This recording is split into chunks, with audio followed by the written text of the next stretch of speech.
तृतीय वर्ष विज्ञान के सभी विद्यार्थियों का उनकी कार्बनिक रसायन की कक्षा में स्वागत है। आज हम इसके अंतर्गत फ्यूरेन के बारे में अध्ययन करेंगे। फ्यूरेन एक हेट्रोसाइक्लिक कंपाउंड है जो कि 5 मेंबर्ड रिंग रखता है। इस 5 मेंबर्ड रिंग में 4 कार्बन परमाणु और 1 ऑक्सीजन परमाणु होता है।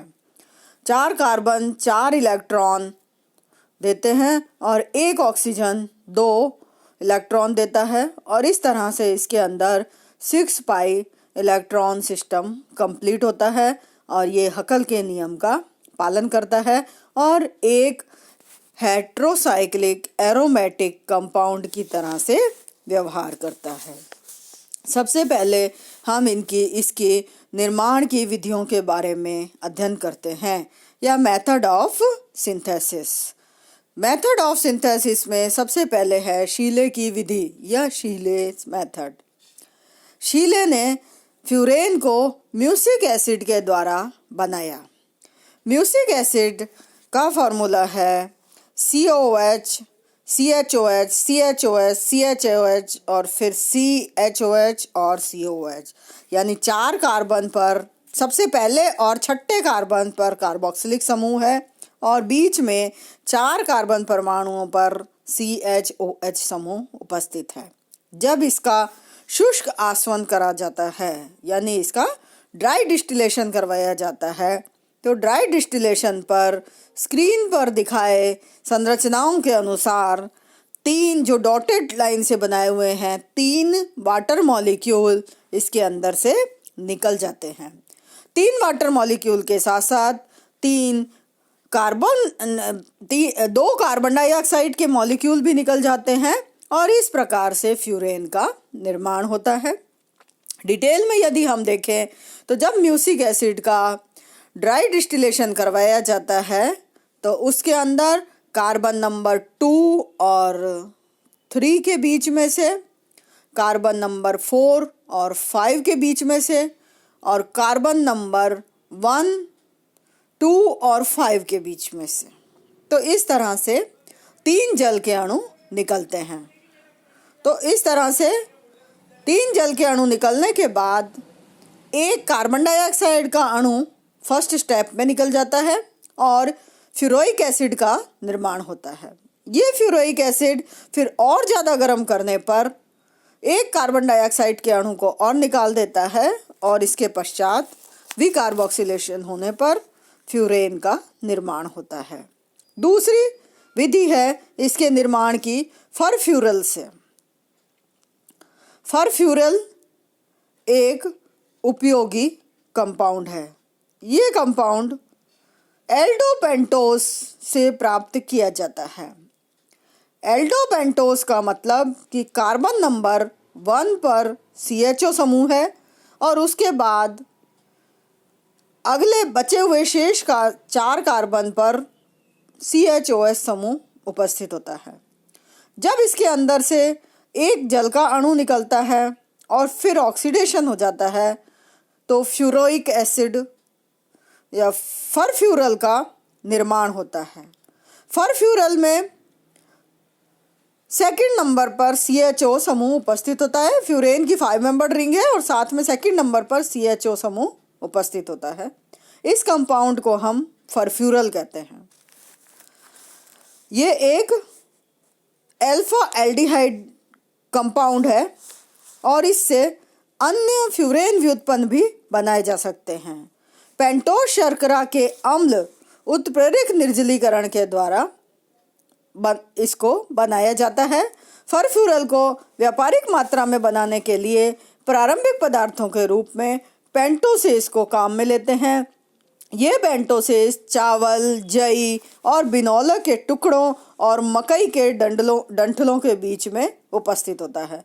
जब इस पेंटोसेस का जो L2 पेंटोस कंपाउंड है इससे हम वाटर मॉलिक्यूल का रिमूवल करते हैं तो उत्प्रेरक निर्जलीकरण के पश्चात फरफ्यूरल बनता है और फरफ्यूरल का ऑक्साइड उत्प्रेरक की उपस्थिति में भाप के द्वारा कैल्शियम ऑक्साइड की उपस्थिति में भाप के द्वारा विघटन कराए जाने पर ये हमें 400 डिग्री सेंटीग्रेड पर फ्यूरेन प्राप्त होता है। तो इस तरह से फरफ्यूरल से भी फ्यूरेन बनाया जाता है। फ्यूरोइक एसिड की कॉपर पाउडर और क्विनोलिन की उपस्थिति में अभिक्रिया करवाए जाने पर कार्बन डाइऑक्साइड का मॉलिक्यूल इसके अंदर से निकल जाता है और फ्यूरेन का निर्माण होता है। तो फ्यूरोइक एसिड से भी फ्यूरेन का निर्माण एक सरल विधि के द्वारा हो जाता है। अब हम लेते हैं सक्सिनिक एल्डिहाइड से। सक्सिनिक एल्डिहाइड को फास्फोरस पेंटाऑक्साइड के साथ गर्म या निर्जलीकरण करने पर फ्यूरेन प्राप्त होता है। फास्फोरस पेंटाऑक्साइड सबसे पहले हम लेते हैं इसमें सक्सिन एल्डिहाइड। सक्सिनिक एल्डिहाइड एक 4 कार्बन कंपाउंड है जिसके पहला और चौथा कार्बन एल्डिहाइडिक ग्रुप का है। जब इसका रीअरेंजमेंट होता है तो इसको हम इनॉल ग्रुप में कन्वर्ट करते हैं और इनॉल ग्रुप में कन्वर्ट होने पर कीटो इनॉल टॉटोमरीज इसके अंदर प्रेजेंट है। जो डबल बॉन्ड है वो दोनों कार्बन नंबर जैसे 1 और 2 के बीच में और 3 और 4 के बीच में हो जाता है और हाइड्रोक्सिल ग्रुप जो है वो CHOH कार्बन नंबर 1 पर OH ग्रुप हो जाता है। और जैसे ही इसको फास्फोरस पेंटाऑक्साइड के साथ गर्म किया जाता है या इसका निर्जलीकरण करवाया जाता है तो ये गर्म करने पर निर्जलीकरण हो जाता है और इससे फ्यूरेन का निर्माण हो जाता है। अगला है पॉल नॉर सिंथेसिस या पॉल और नॉर का संश्लेषण। 1,4 डाइकार्बोनाइल यौगिकों को पॉलीफॉस्फोरिक अम्ल H2SO4 जिंक क्लोराइड या फास्फोरस पेंटाऑक्साइड से अभिक्रिया कराने पर फ्यूरेन के व्युत्पन्न बनते हैं। तो पॉल और नॉर नामक वैज्ञानिक ने इनको बताया और इन्होंने स्टार्टिंग मटेरियल इसके अंदर एसीटोनाइल एसीटोन लिया या इसे हम एसीटोनिल एसीटोन कहते हैं। एसीटोनिल एसीटोन में कार्बन नंबर 2 और 5 पर कार्बोनाइल समूह उपस्थित है। जब ये रीअरेंज होती है तो 2 और 5 पोजीशन के कार्बोनाइल समूह कीटो फॉर्म से इनॉल फॉर्म में कन्वर्ट हो जाते हैं। फिर इसके अंदर फास्फोरस पेंटाऑक्साइड की उपस्थिति में या जिंक क्लोराइड की उपस्थिति में या सल्फ्यूरिक एसिड की उपस्थिति में, ये कौन से रिएजेंट है, सब डिहाइड्रेटिंग रिएजेंट है और इनकी उपस्थिति में वाटर का एक अणु या जल का एक अणु इसके अंदर से निकल जाता है और 2,5 डाई मिथाइल फ्यूरेन का निर्माण हो जाता है। इसके निर्माण की अगली विधि है एसिटोएसिटिक एस्टर से फ्यूरेन के व्युत्पन्न किस प्रकार से प्राप्त किए जाते हैं। ये विधि एसिटोएसिटिक एस्टर के द्वारा जो विधि है वो फ्यूरेन के व्युत्पन्न बनाने के लिए बहुत ही अच्छी विधि है। तो इसके द्वारा फ्यूरेन के व्युत्पन्न बनाने के लिए हम सबसे पहले एसिटोएसिटिक एस्टर लेते हैं। एसिटोएसिटिक एस्टर की जब सोडियम एथोक्साइड के साथ अभिक्रिया करवाई जाती है तो ये एसिटोएसिटिक एस्टर के सोडियम साल्ट में कन्वर्ट हो जाता है। अब इसकी अभिक्रिया आयोडीन के साथ करवाने पर सोडियम आयोडाइड का मॉलिक्यूल इसके अंदर निकल जाता है और इसके बाद दोनों के बीच में बॉन्ड जुड़ जाता है। जहाँ पे से सोडियम निकलेगा दोनों एसिटोएसिटिक एस्टर के मॉलिक्यूल आपस में जुड़ जाएंगे। तो एसिटोएसिटिक एस्टर के 2 मॉलिक्यूल जुड़ जाते हैं और 2 मॉलिक्यूल पहले आपको दिखाई दे रहा है स्क्रीन पर। पहला स्ट्रक्चर पहली लाइन में राइट साइड वाला स्ट्रक्चर, तो इसमें दोनों मॉलिक्यूल में से सोडियम निकला और सोडियम आयोडाइड का मॉलिक्यूल बन गया और यहाँ पर दोनों CH के बीच में, क्योंकि ये एक्टिव मैथिलीन ग्रुप है और इस एक्टिव मैथिलीन ग्रुप में जो है आपस में बॉन्ड का फॉर्मेशन हो गया। और इसके बाद फिर ये कीटो फॉर्म में है। यहाँ पर CH3CO समूह जो दोनों कार्बन पर कार्बन नंबर 2 और 3 पर उपस्थित है, CH3CO समूह, वो कीटो फॉर्म से इनॉल फॉर्म में कन्वर्ट होता है। और जब ये इनॉल फॉर्म में कन्वर्ट हो जाता है तो ये C डबल बॉन्ड O जो है वो C सिंगल बॉन्ड OH में कन्वर्ट हो जाता है। इसके बाद अगले स्टेप में आप देखिए इसमें इनॉल फॉर्म में ये कन्वर्ट हुआ और ये क्या बन गया 2,5 dimethyl furan 3,4 di carboxylic acid. तो इस तरह से ये 2,5 dimethyl furan 3,4 di carboxylic acid का एस्टर बन जाता है। फिर वापस हम इसकी अभिक्रिया सल्फ्यूरिक एसिड के साथ करवाते हैं तो कार्बन नंबर जहाँ पर इनॉल फॉर्म में कन्वर्ट हुआ था, कार्बन नंबर 2 और 3 का कार्बोनाइल ग्रुप जो इनॉल फॉर्म में कन्वर्ट हुआ था उसमें से एक वाटर मॉलिक्यूल निकल जाता है और उनके जल के अणु के निकलने के पश्चात उसमें और जो एस्टर वाला समूह है वो एस्टर वाला समूह एसिड में कन्वर्ट हो जाता है और इस तरह से हमें प्राप्त होता है 2,5 dimethyl furan 3,4 di carboxylic acid. तो इस तरह से एसिटोएसिटिक एस्टर से हमें एक फ्यूरेन का डेरिवेटिव प्राप्त हो जाता है। अब हम अगली अभिक्रिया की बात करते हैं। फ्यूरेन के व्युत्पन्न को पिरिडिन की उपस्थिति में अल्फा क्लोरोकीटोन और बीटा कीटो एस्टर के संघनन के द्वारा भी बनाया जा सकता है। इस अभिक्रिया को फीस्ट बाइनरी सिंथेसिस कहते हैं क्योंकि फीस्ट बाइनरी दो वैज्ञानिक थे जिन्होंने मिलकर इस संश्लेषण की अभिक्रिया को दिया था। स्क्रीन पर आपको दिखाई दे रहा है हमने दोनों ही जो रिएक्टेंट है, एक है अल्फा क्लोरोकीटोन और दूसरा है बीटा कीटो एस्टर, दोनों के इनॉल फॉर्म की संरचना स्क्रीन पर लिखी है। तो यहाँ पर अल्फा क्लोरोकीटोन और की इनॉल फॉर्म और बीटा कीटो एस्टर दोनों की इनॉल फॉर्म को लिया। दोनों की जब आपस में अभिक्रिया करवाई गई तो इनके अंदर कंडेंसेशन की अभिक्रिया हुई और क्लोरोकीटोन का OH ग्रुप और उधर से हाइड्रोजन दोनों मिलकर जल का अणु निकाल देते हैं और अल्फा क्लोरोकीटोन का Cl और बीटा कीटो एस्टर के OH में से HCl का एक अणु निकलता है और इस तरह से हमें एक 5 मेंबर्ड साइक्लिक कंपाउंड प्राप्त हो जाता है जिसका नाम है 2,4 डाइमिथाइल फ्यूरेन 3 कार्बोक्सिलिक एसिड का एस्टर, जिसको हाइड्रोलिसिस करने पर 2,4 डाइमिथाइल फ्यूरेन 3 कार्बोक्सिलिक एसिड प्राप्त हो जाएगा।